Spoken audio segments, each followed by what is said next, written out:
प्रिय बच्चों, आज हम कक्षा 10th का पाठ 2 तुलसीदास पढ़ेंगे, जिसमें रामचरितमानस के लक्ष्मण परशुराम संवाद के बारे में बताया गया है, जो कि बालकांड का है। नाथ संबुधन भंजनिहारा होए के एक दास तुम्हारा। हे नाथ, नाथ यहाँ कहा गया है परशुराम जी को। श्री राम ने परशुराम जी से कहा कि हे नाथ, संबुधन शिव जी के धनुष को तोड़ने वाला कोई आपका एक सेवक या दास ही होगा। आयसु कहा कहिए किन मोही। आप मुझसे क्यों नहीं कहते, आपकी क्या आयसु यानी आज्ञा है। सुनी रिसाई बोले मुनि कोही। और यह बात सुनकर क्रोधित होकर मुनि परशुराम नाराज होकर बोले, कोही यानी क्रोधित होकर के, सेवक सो जो करे सेवकाई। सेवक तो वही होता है जो सेवा का कार्य करता है। अरि करनी करी करी है लड़ाई। और अरि करनी, अरि यानी शत्रु का कार्य तो लड़ाई करना ही होता है। सुनहु राम जेहि शिव धनु तोरा। आगे परशुराम जी कह रहे हैं कि हे राम सुनो, जिसने भी शिव धनु यानी शिव धनुष को तोड़ा है, सहस भाव सम सो रिपु मोरा। वो सहस्त्र भुजाओं वाले के समान मेरा शत्रु है। सो बिलगाओ बिहाई समाजा। वह इस उपस्थित राजाओं के समाज से या समूह से स्वयं को अलग कर ले। न तो मारे जाइए सब राजा, नहीं तो सारे ही राजा मारे जाएंगे। सुनी मुनि वचन लखन मुस्काने। और इस तरह से परशुराम जी के इन वचनों को सुन करके लक्ष्मण जो है मुस्कुराए और बोले परशु धरई अवमाने। और परशुराम जी की ओर अपमान पूर्ण शब्दों में बोले, बहु धनुहि तोरी लड़काई। हे स्वामी, हमने लड़कपन में, बचपन में हमने अनेकों धनु यानी छोटे छोटे धनुष जो है खूब तोड़े हैं। कबहु न असी रीछ की नहीं गोसाई। कभी भी आपने इस तरह से हे स्वामी कोई भी क्रोध नहीं किया है। एहि धनु पर ममता के हेतु सुनी रिसाई कह भृगुकुल केतु। इस धनुष पर आपकी किस कारण इतनी ममता है। लक्ष्मण के ऐसे वचन सुनकर के भृगुवंश की जो ध्वजा है, भृगुकुल केतु यानी भृगुवंश की ध्वजा, अर्थात भृगुवंश के श्रेष्ठ पुरुष परशुराम जो है वो क्रोधित स्वरों में या क्रोधित शब्दों में बोले, रे नृप बालक काल बस बोलत तो ही न संभार। धनु ये सम त्रिपुरारी धनु विदित सकल संसार। हे राजपुत्र, हे नृप बालक, नृप यानी राजा, राजा के बालक, कालवश होकर के तू ऐसे शब्द बोल रहा है। बोले तो ही न संभाल। और बोलते समय तू वाचाल हो गया है, अपने वचनों को संभाल कर बोल। धनु ही सम त्रिपुरारी धनु, धनुष के इस धनुष के समान, त्रिपुरारी के धनुष के समान अन्य धनुष नहीं है। संसार भर में कोई भी धनुष इसके समान नहीं है। विदित सकल संसार, ये बात सारा संसार जानता है, संसार भर को ज्ञात है। आगे है, लखन कहा हंसी हमरे जाना। सुनहु देव सब धनुष समाना। काछति लाभ जून धनु तोरे। देखा राम नए के भोरे। लखन कहा हंसी हमरे जाना। लक्ष्मण हंसकर परशुराम जी से बोले कि हमारी जान में तो, हमारे मानने में तो, मेरी समझ में तो सुनहु देव हे देव स्वरूप परशुराम जी सुनिए, सब धनुष समान ही है, एक समान ही है। का क्षति लाभ जून धनु तोड़े। क्या क्षति यानी हानि, और क्या लाभ, पुराने धनुष के टूट जाने से क्या क्षति और क्या लाभ हो सकता है। देखा राम नयन के भोरे। ये तो श्री राम के देखने और छूने मात्र से टूट गया। छुअत टूट रघुपति न दोषु। ये जो धनुष था ये तो छूते ही टूट गया, इसमें श्री राम का कोई दोष नहीं है। मुनि बिनु काज करिए कत रोसु। हे मुनि, बिना कारण के ही आप क्यों क्रोध कर रहे हैं। बोले चितई परशु की ओरा। तब परशुराम जी अपने परशु की ओर देख करके, चितई यानी देख करके बोले, रेसठ सुने हो स्वभाव न मोरा। हे सठ बालक, हे मूर्ख बालक, तूने मेरे स्वभाव के बारे में नहीं सुना है। बालक बोले बंधऊ नहीं तो ही। मैं बालक बोलकर या समझकर तुझे मार नहीं रहा हूँ। केवल मुनि जड़ जान ही मोही। मैं तो केवल तुम्हें मूर्ख बालक ही जान रहा हूँ।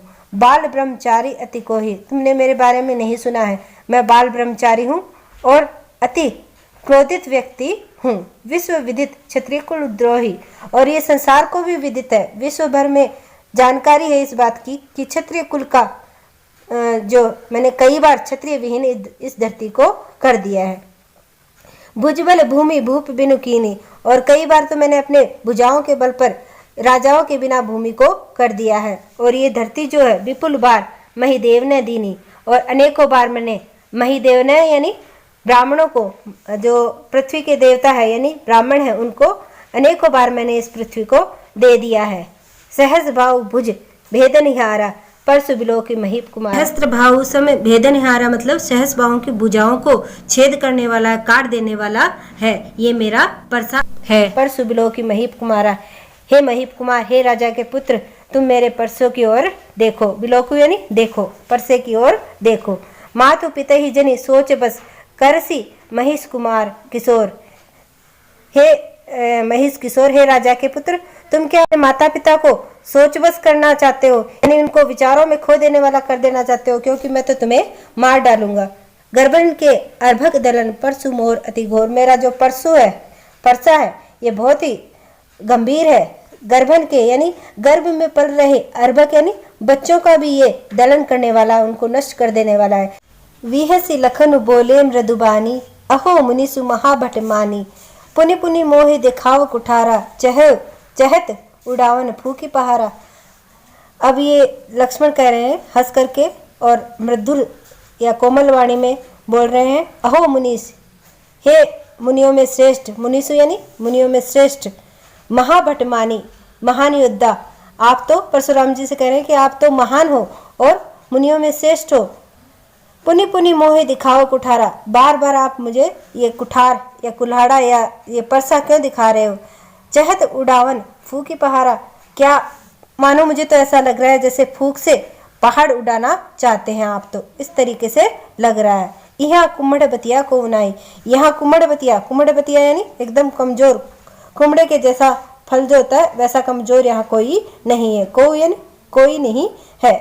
जे तर्जनी देखी डर जाए, जो तर्जनी यानी अंगूठे के पास वाली जो उंगली होती है उसको देख करके डरने वाला यहाँ कोई नहीं है। यानी आपकी उंगली देखने कर या आपकी इन प्रकार की बातों को सुन करके यहाँ कोई डरने वाला नहीं है। देखी कुठारू सरासन बाना, और आपके हाथ में ये कुठार और ये धनुष बाण देख करके ही डर जाएगा ऐसा कोई यहाँ नहीं है। मैंने आपके हाथ में कुठार और कंधे पर धनुष बाण देखा है। देखी कुठार और सरासर बाना, मैं कछु कहा सहित अभिमाना, इसी कारण से मैंने अभिमान पूर्वक आपको कहा है। हे मुनीश्वर भृगुसुत समुझ जनेऊ बिलो की, मैंने आपको भृगुसुत समझा है, भृगुपुत्र समझा है, और आपके गले में मैंने यज्ञोपवित यानी जनेऊ बिलोकी है यानी देखी है। जो कछु कहू सहु रिश्रो की, और इसी कारण से मैंने जो कुछ भी आपने कहा है उसको सहन कर लिया है और अपने रीस जो है, क्रोध जो है वो रोक लिया है। सुर महिसुर हरिजन अरुगाई, सुर यानी देवता, महिसुर यानी पृथ्वी के देवता ब्राह्मण, हरिजन यानी हरि भक्त जो होते हैं, अरु यानी और, गाय यानी गाय, इन पर मैंने कभी भी प्रहार नहीं किया है। हमरे कुल इन पर न सुराई, और इन पर मैंने कभी भी या हमारे कुल में कभी भी इन पर सुराई यानी वीरता नहीं दिखाई गई है। बंदे पाप, यदि मैं आपका वध कर देता हूँ तो मैं पाप का भागी बनता हूँ, और हार जाऊंगा युद्ध करके आपसे तो मुझे अपकीर्ति मिलेगी। मारता हूँ पाप पर ये तुम्हारे, आप चाहे कुछ भी करे, चाहे मुझे मार दे, मैं तो अब आपके पाँव ही पड़ूंगा। कोटि कुलिस सम वचन तुम्हारा, इसलिए मैं तो आपके पाँव में ही पड़ूंगा। कोटि कुलिस, आपके वचन जो है वो किसके समान है, करोड़ों कुलिस के समान यानी वज्र के समान है। कुलिस का अर्थ है वज्र, सम यानी समान है, वचन तुम्हारा, आपके वचन जो है करोड़ों वज्र के समान कठोर है। व्यर्थ धरे धनु बाण कुठारा, इसलिए आपने तो व्यर्थ में ही ये धनुष और बाण धारण कर रखे हैं, कुठार धारण कर रखा है, क्योंकि आप तो अपने वचनों से भी इतना प्रहार कर सकते हो। जो विलो की अनुचित कहे क्षमो महामुनि धीर। आगे अब परशुराम जी से निवेदन करते हुए जो है लक्ष्मण जी कह रहे हैं, जो विलो की अनुचित कहूँ, यदि आपके इन कुठार को, इनको देख करके मैंने कुछ अनुचित कह दिया है तो हे धैर्यशाली, धीर यानी धैर्यशाली महामुनि, मुझे क्षमा कर दीजिए। सुनी सरोस भृगु वंशमणि बोले गिरा गंभीर। और इस तरह से लक्ष्मण के व्यंग्यपूर्ण वचन सुनकर के भृगुवंश की जो मणि है यानी परशुराम जी है वो क्रोध सहित गंभीर वाणी में गिरा यानी वाणी में बोले। कौशिक सुनो मंद यह बालक कुटिल काल बस निज कुल घालक भानु वंश राकेश कलंकु निपट निरंकुश अबुध असंकु। लक्ष्मण के व्यंग्यपूर्ण वचन सुनकर के परशुराम जी क्रोध पूर्वक विश्वामित्र जी से कहते हैं, कौशिक यानी विश्वामित्र जी के लिए आया है। सुनहु सुनिए, मंद यह बालक, यह बालक जो है वो मंद बुद्धि है। कुटिल काल बस निज कुल घालकु, और ये तो कुटिल है, कुबुद्धि का परिचायक ये बालक बन चुका है। कुटिल काल बस निज कुल घालकु, और अपने कुल का घातक ये बनने वाला है। भानुवंश राकेश कलंकु, ये सूर्यवंशी होते हुए भी राकेश के समान कलंकु है, यानी राकेश यानी चंद्रमा के समान कलंक वाला ये है, जबकि सूर्य में कोई कलंक नहीं होता। निपट निरंकुश अबुध असंकु, ये तो उद्दंड है, निरंकुश है, बिना अंकुश के, यानी उद्दंड बच्चा है, ये तो उद्दंड बालक है, मूर्ख है, और असंकु, इसको कोई शंका भी नहीं है। काल कवल होए छन माए कहो पुकार खोरी मोह नाही, ये तुरंत ही अब काल के वश में होने वाला है, यानी मैं इसका काल का ग्रास बना दूंगा। कहो पुकार खोरी मोहि नाही, मैं पुकार के कह रहा हूँ, स्पष्ट कह रहा हूँ, इसमें मेरा कोई दोष नहीं होगा, मुझे कोई दोष नहीं देना।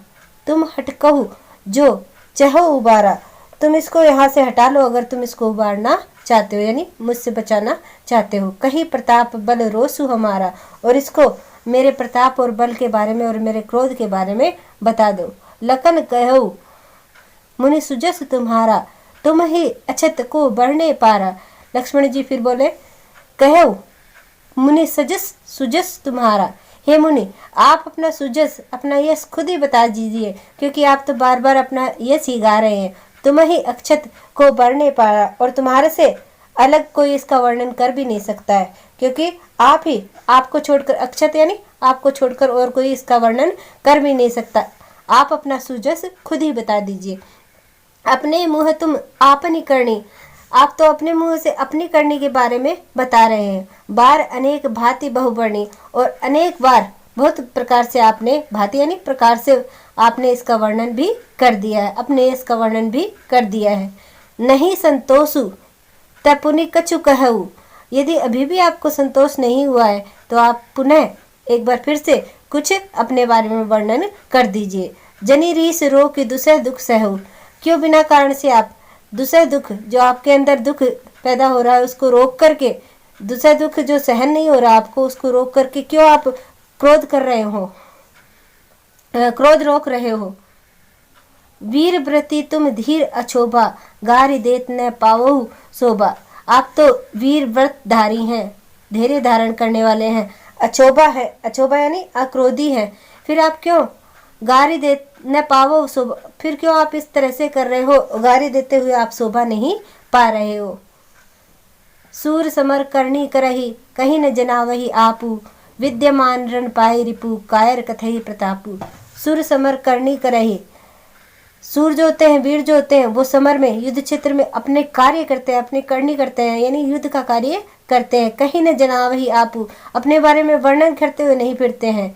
विद्यमान रण पाई रिपु, और रिपु यानी शत्रु को रण में यानी युद्ध क्षेत्र में, विद्यमान यानी उपस्थित पाकर, यानी शत्रु को रण क्षेत्र में युद्ध क्षेत्र में विद्यमान पाकर के कायर कथई प्रताप, कायर व्यक्ति ही अपनी कथनी का प्रताप या अपने बारे में कहते हैं।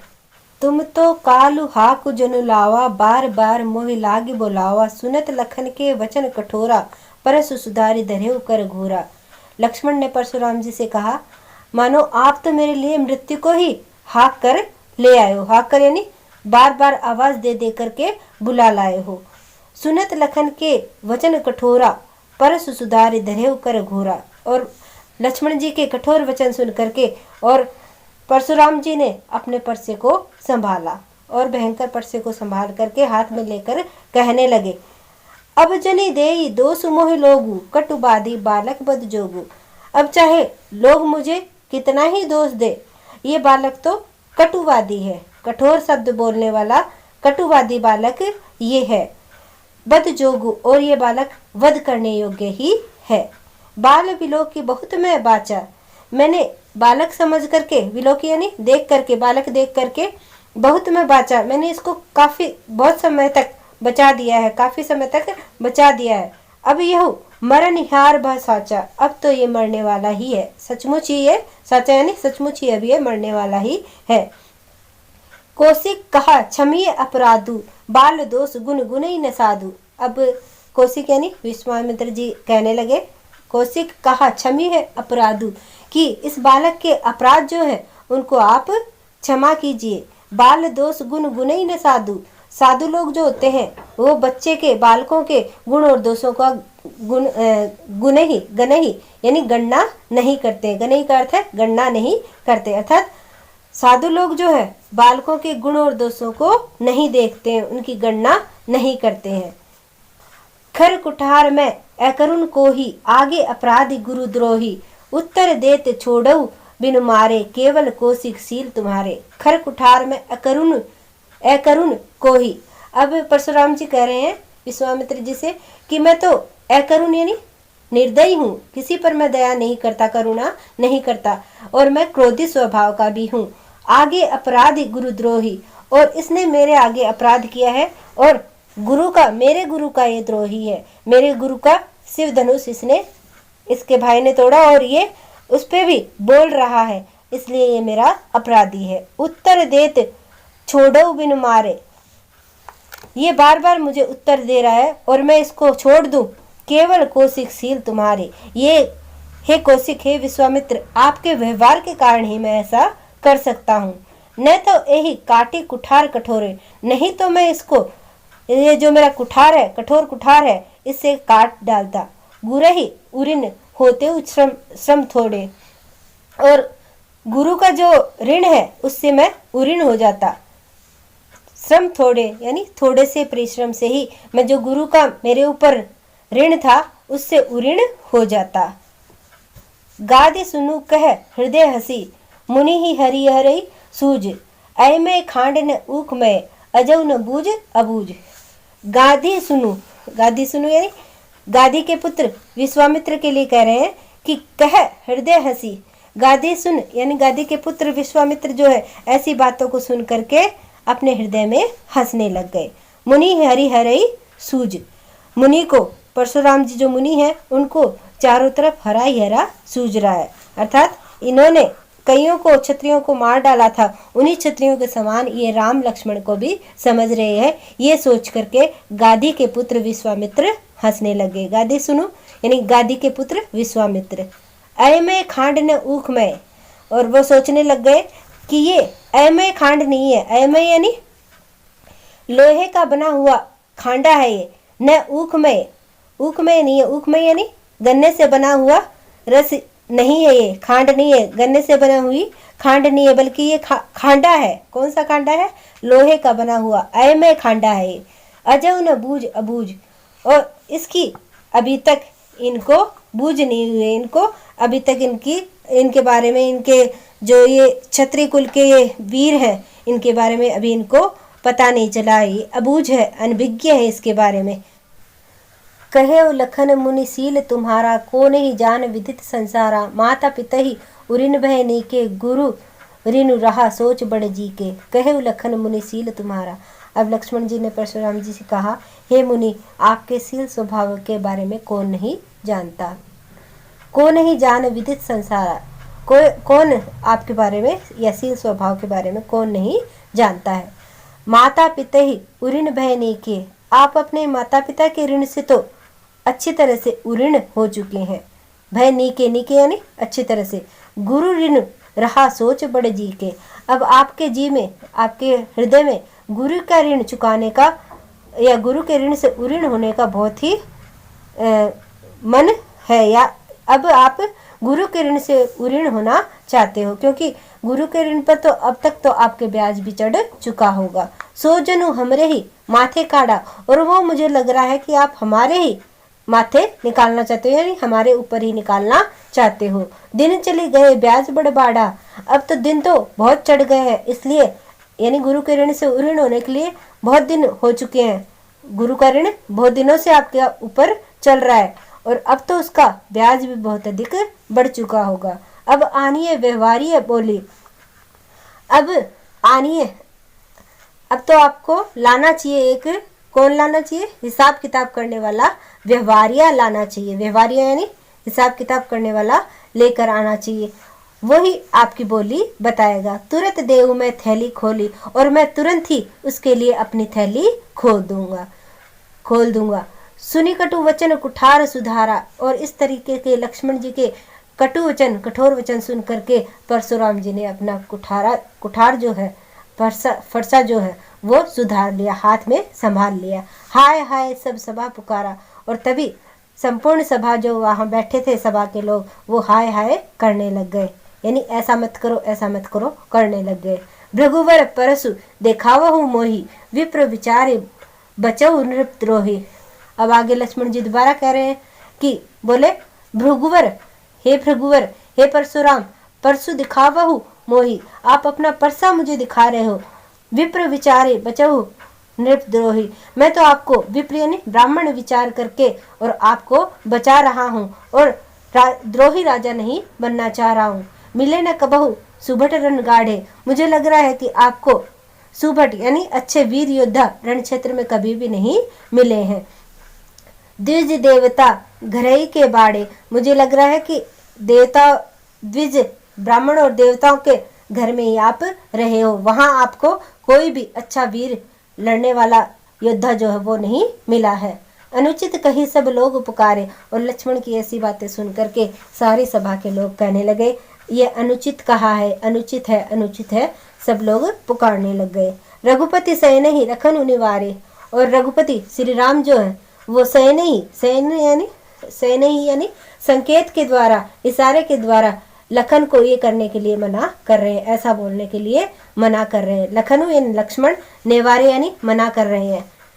लखन उत्तर आहुति सरिस, भृगुवर कोप कुशान, बढ़त देख जल सम वचन, बोले रघुकुल भानु।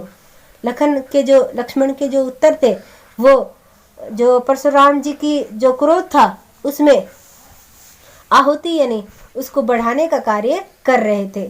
सरिस यानी समान, भृगुवर कोप कुशानु, और भृगुवर यानी परशुराम जी का कोप यानी क्रोध, कुशानु यानी आग के समान था, यानी जो उत्तर थे लक्ष्मण के वो क्रोध में घी का काम कर रहे थे, आहुति का कार्य कर रहे थे।